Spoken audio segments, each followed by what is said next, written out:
Thank you for watching Bernama Today on Bernama News Channel. My name is Fabian Narcis. Yes, I know that I don't really sound that well, but anyway, I'm very excited because I'm here today with two of my home state boys, and we are here to be talking about the state of Penang, and not only the state of Penang, we're talking about Malaysia as a whole. With me, my childhood friend and also my schoolboy, Stephen Sim, the MP of Bukit Mertajam, and YB Sim Sessin, the MP of Bayan Baru. Both of you, thank you very much for spending time. I know you flew in. YB, I'm sure you came in as well for this particular interview. We're going to start it off with this.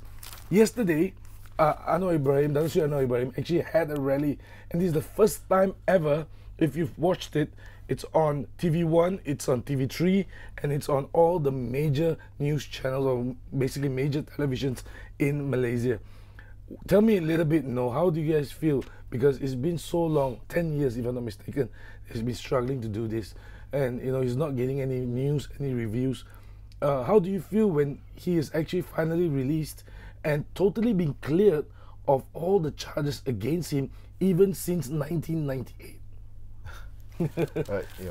To me it felt surreal. I mean, it's surreal even to be here. In fact, can't imagine to be here. But I think this is, to say the least, is a vindication for Datuk Sri Anwar Ibrahim, and also the struggle, the principles that we have fought for in the last 10 years, in the last 20 years, in fact, since Reformasi. Yes. That finally he's vindicated. He's vindicated. More than a personal victory, I think it is a victory of the sort of principles that the DAP, PKR, and our coalition partners have represented: justice, democracy, human rights. Right, and for you as well, YBC, what do you feel? Because you are his political secretary for 2 years. You stood by that man for a while. Tell me about your first-hand experience about it. Yeah, Anwar is my boss, and then he still your boss. Yeah, still my boss, and then I was his political secretary for a couple of years, and then I joined Reformasi. I joined politics because of Reformasi. Okay. I was a student leader in 1998, and then because of the Reformasi, we were all swept into this Reformasi movement. Right. And then we started campaign in 1999. I started joining campaigns, helping Tian Chua in Selanda in 1999 elections. And I haven't seen him for the past 20 years. I can he's not for the past 20 years, 10 years he's in jail. So I think this is a renaissance for Malaysia, a new hope and a new era. So this is I can't believe that he appeared on the front page of the Star. The Star newspaper, you see. And I'm confused. I'm a bit confused now. No, because a lot of people are still digesting this. Yes. Now let's move on a little bit from the national level. We all know who won the general election. Let's go down straight to our state. Okay, why we say ours? Because all three of us are from Penang. But we start with Bayan Baru first. Okay. Okay. Right. So now Bayan Baru, previously before the election, what was the feel on ground when you started campaigning? I think Bayan Baru, we are pretty confident because we have been doing very well for the past 2 elections. This time around, I was not very sure because everyone is keeping to themselves, very quiet. But they say, I'll support you, don't worry. Then I think it is good sign. But however, we don't know how about the rest of the country. So I went out to Bayan Baru. I went to this to a place in Tanjung Malim, in the Orang Asli Kampung, up in the hill, 1 hour drive from the nearest city. So then they tell us that we were campaigning in BN stand because we don't have a tent there, and everywhere is covered with BN flags. So when we asked, the Orang Asli told us they were given 50 ringgit and 1 pack of rice, and then they said 1 pack of rice can last for how long? They said only 1 week. And then 50 ringgit, they said GST is more than 50 ringgit. So then I immediately know that, hey, something big is brewing, because Orang Asli is the staunchest supporter for Barisan Nasional. So I see the tsunamis there. Right, and that was on your place. And Bukit Mertajam, let's Oh my God. I had nothing to say about Bukit Mentajam because end of the day, even our young boys, you know, people from our school, everyone is behind you. Tell me a little bit, you know, serious YB. Yes. Everyone was. We were talking about our hometown here, right? Yeah.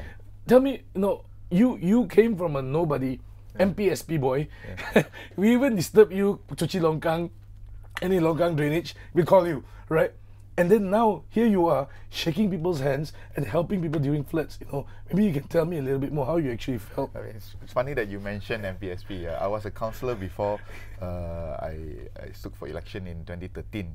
And you know, the joke in VM is our parents used to tell us, you have to study hard, otherwise you will work for MPSP. Yeah, MPSP. MPSP being the local council of Yes. Majlis Perbandaran Seberang Perai. You'll be a garbage collector. But I think, you know, it is a very important job. But yeah, that joke aside. I think in general, Bukit Mentajam has always been a bastion for DAP and also the opposition at that time. The people, they persevered, even though, you know, for the past how many elections they were voting for oppositions, and because of that, people of Bukit Mentajam face persecution from the government, lack of fundings, no allocations, no services, you know, etc. But they persevered, and I think in this round, everyone was Bukit Mentajam stood on our ground. We did what we have been doing for the last 14 elections, which is to support the right party. The party that represented justice, democracy, human right, people's right. But at the same time, like you said, like you mentioned, young people, they were caught up with the sense of, you know, we have to reclaim this country for ourselves. And this is where we see the droves of young people, the first-time voters coming in to support us, despite attempts to promote, say, undi rosak, spoiled vote in the early days. But I think the young people were caught up with that sense of, you know, this is our country, we have to do something, we have to reclaim it, we cannot leave it to, you know, to there was person. some drama in Jitsin, right? The night before, there was some people bringing in some votes. Am I right? I'm not sure. I'm asking you. No, but you were on ground. No. You see, that's the thing. I think, you know, there were people gathering in in counting centres in everywhere, almost everywhere, even on the island. Some of the schools on the island, and of course in Jitsin, being one of the counting centres in Bukit Mentajam. But the reason, and a lot of people, some actually advise me, or some people on internet actually criticize Pakatan Harapan leaders, you know, for failing to instruct our supporters to behave. But you know, let me put it straight. I think that night and the whole day, the people were there not to defend Pakatan Harapan or Pakatan Harapan candidates. They were there to defend their election. Safeguard. They were there to ensure that election is clean and fair. But I can say that there's no untoward incidents in Jitsin, and there's no incidents of bringing in votes, you know, whatever. The staff, the SPR staff in Bukit Mentajam acted professionally throughout the whole election. Okay. We have a picture actually. We want to take a look at this picture. Maybe you can elaborate a little bit more. We have Tun M. Yourself. I know a lot of people after the 9th of May suddenly had new admiration for Tun Mahathir, and of course we see one former MIC president suddenly saying that, you know, he has always helped Tun Mahathir in high regards. But for me, even though as a DAP member of parliament, and this is an open secret, it's a public record, you know, I've said it in my interviews before this, we come from the Mahathir era, in the 90s, where he was Prime Minister together with Datuk Sri Anwar Ibrahim. When I was 16 years old, I took part in the Times Magazine Man of the Year essay competition, and the person I wrote about was Tun Dr. Mahathir. So he has been somebody that I look up to, despite disagreeing with some of his actions and policies in the past. But so I think in a very strange way, it is coming to a full circle for me, and I'm sure for many people as well. Right. And YB Sim, for yourself, you have a picture with Tun M as well. Let's take a look at the picture. Do we have one picture with Tun M? Okay. This is the picture. Well, can you tell me a little bit about your feeling at that point of time? Yeah, I joined politics because of him. I told him straight to his face, and we had when we had a retreat at the 6th of December 2017. So we were having a retreat of all the Pakatan top leaders. Then and then I told at the lunch, during the lunch, I said, "Don't you know we joined politics because of you?" Yeah. Reformasi, of course. Reformasi. So it was like what Stephen has said is coming to full circle. But I think he's a changed man, yeah, because number one, time is not on his side. Yeah, he has a mission to accomplish. He knows what he has to do to right those things that is wrong, and he forged an alliance with Anwar. You know, so to many of us, it is the agenda to change, to save the country. It is more important than personal feelings. Right. Yeah. So far, we look at generally, right? What do you think about the whole elections? Do you think that the youth were the one that made the change, or do you think that the elderly people that actually shifted? What do you think? This election is very unique because it cut across from the older generations to the youngest, from all our Saluran. We have seen the data. Of course, the youth has been the most very, very vocal, and they lead the change, but however, even the older Salurans are all majority are voting for Pakatan Harapan. Okay. And another thing is, the very special one is it cut across races and across region. Like what I say, the Orang Asli Kampung, I checked, we won in that Saluran. Yeah. Sarawak. And then we won in Sarawak, which is unprecedented, because the first few seats that was announced that we won is Sarato, and then this Borneo Jaya or something. Yeah. I was like, wow, these places, I can't believe it. Right. So I think it's fake news. I was telling my friend, must be fake news. I didn't even dare to tweet about it. So Sabah, Sarawak, and Peninsula. It's basically like caught you guys by surprise as well. We were confident to win, but by not this margin. We thought that we will reach the 100 seats mark. Right. Yeah. Then there will be a time of instability and jostling and negotiation and all this that will happen. That's mine. The feeling was that there was the feeling was that it will be a very close fight. Yeah. Yeah, not like this. Like a hang parliament kind of thing. Close fight. Close fight. Right. Yeah. Okay, we're gonna take a break. Yeah. When we come back, we're gonna talk a little bit about your constituencies, and we're gonna talk about some problems that your constituencies are facing, and what will you do, or what are you doing to actually solve those problems. Stay tuned. We'll be right back. Thank you for staying with us on Bernama Today.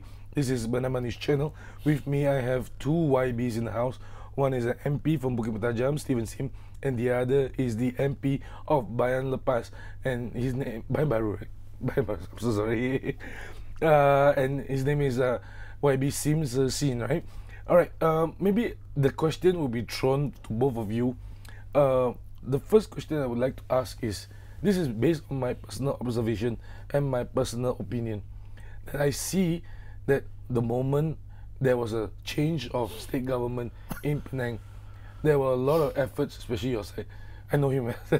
There were a lot of change of efforts to make the state better, and the state did progress further.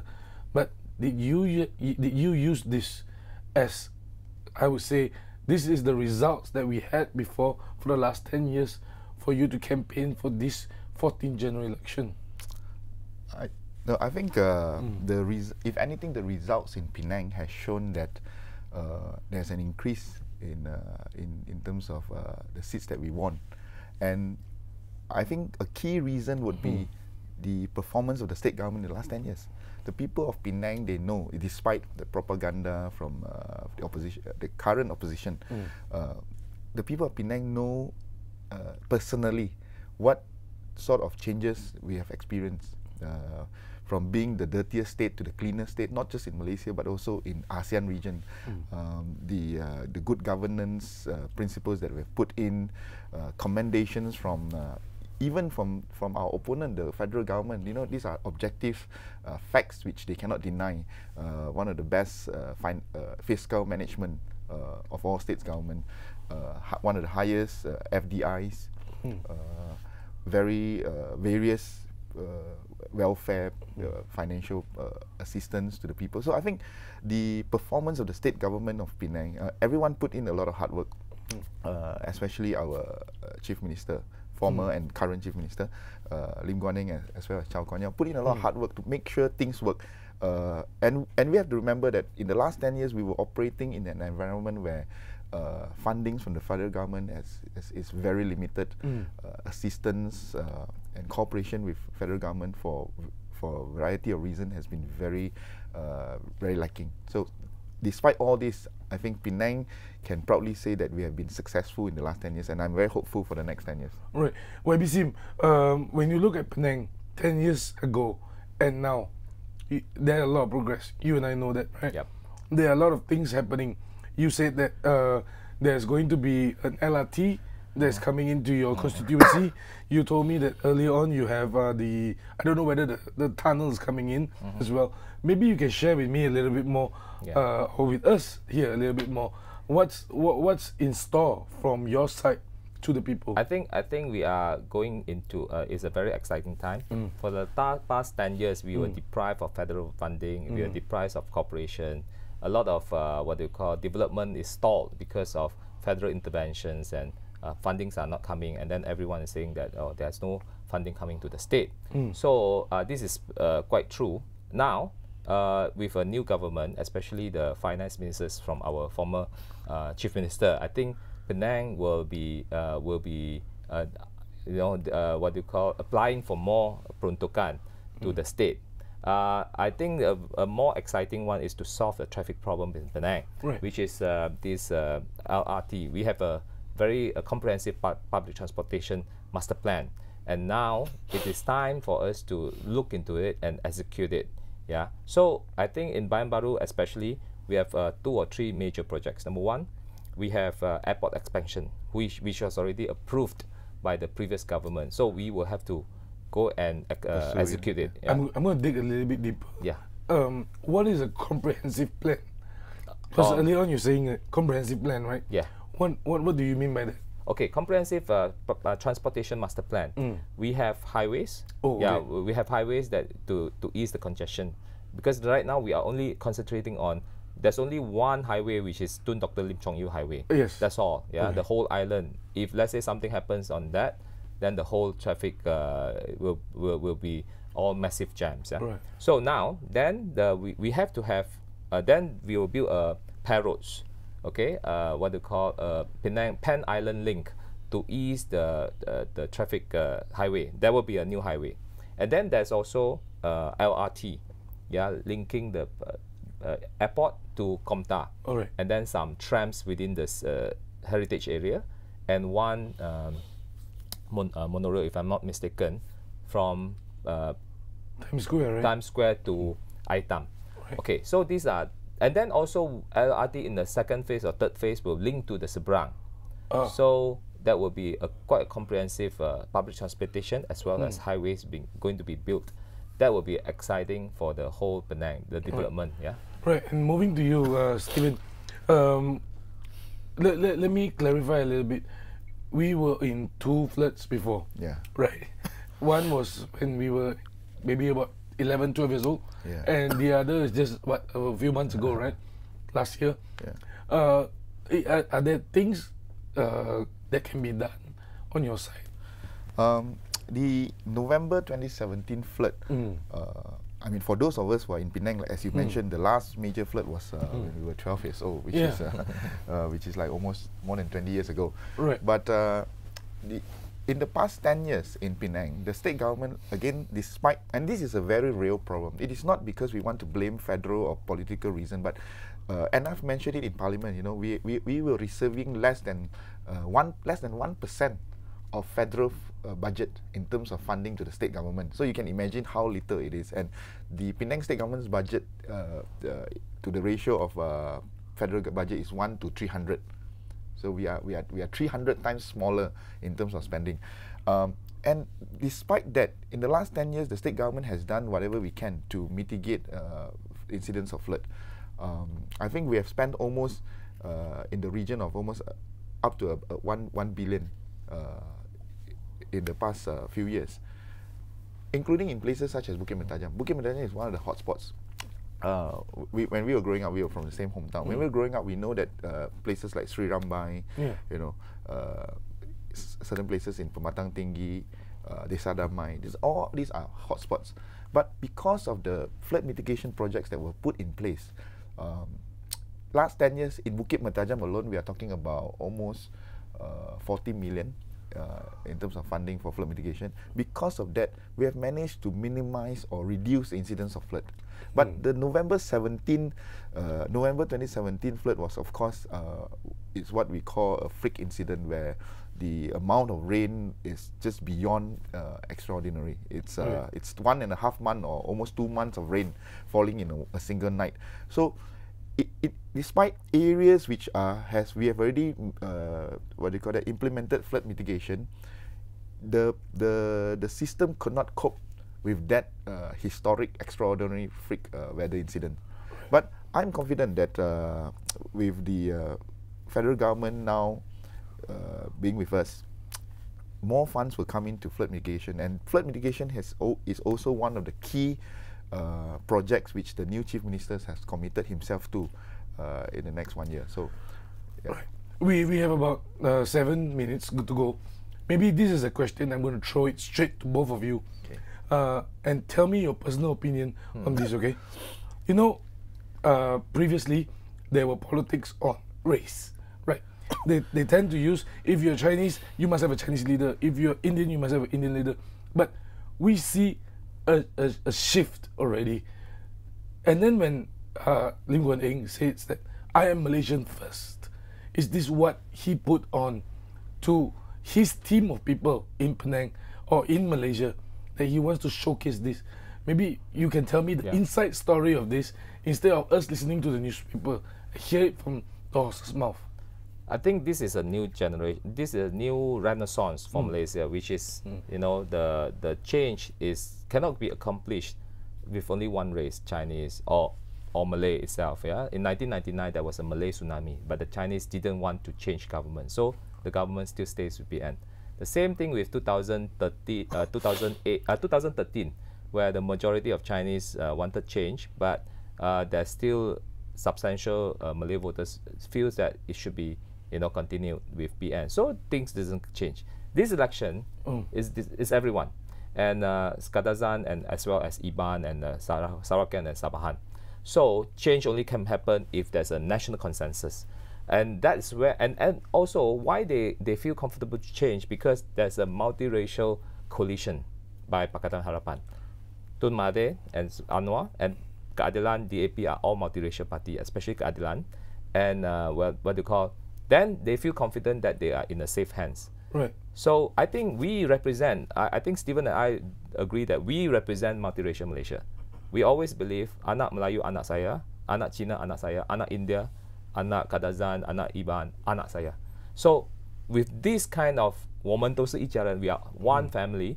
That is the spirit that the new generation of politicians or leaders believe in a multiracial Malaysia. And I see younger and younger leaders coming in. The youngest is what, 26 years old, if I'm not mistaken? Yeah. Who's made an exco. Who's made an exco, right? Melaka, yes. Maybe you can tell me, you know, why is this generation of YBs getting younger and younger? Younger people. I passed it to him because I know he's just a few years older than me. No, I think this is a new Malaysia, new dawn. And when we are talking about new Malaysia, new dawn, there are so many new things that we may not even have definition for yet. Right. You know, for example, Council of Elders is like, you know, I don't know, Lord of the Rings. Or, you know, it's so new that, you know, we have no definition for. And in fact, what you mentioned, ethnic Chinese Finance Minister, it is not only a break away from the old Barisan Nasional MO, but it is also reminiscent of the national unity, the strength of national unity we had when we were first when we first Merdeka, when we were first chief independent in Tunku Abdul Rahman's first cabinet. So it reminiscent of that sort of unity, that sort of strength, polluted by racism and, you know, communalism, which Barisan Nasional has infested the country for 60 years. So I think in that new sense, we need new energy, and the youth represented new energy. So while we have a very wise old elderly person as the Prime Minister, there is a whole bunch, a whole team of young, energetic people, leaders who are serving together to make Malaysia a better place. Great again, I would say, make Malaysia great again.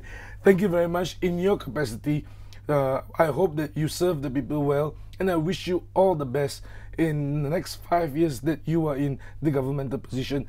Thank you very much for spending your time with us, and thank you very much for watching Thursday's edition of Bernama Today. Stay tuned, we have the news updates right here on Bernama News Channel.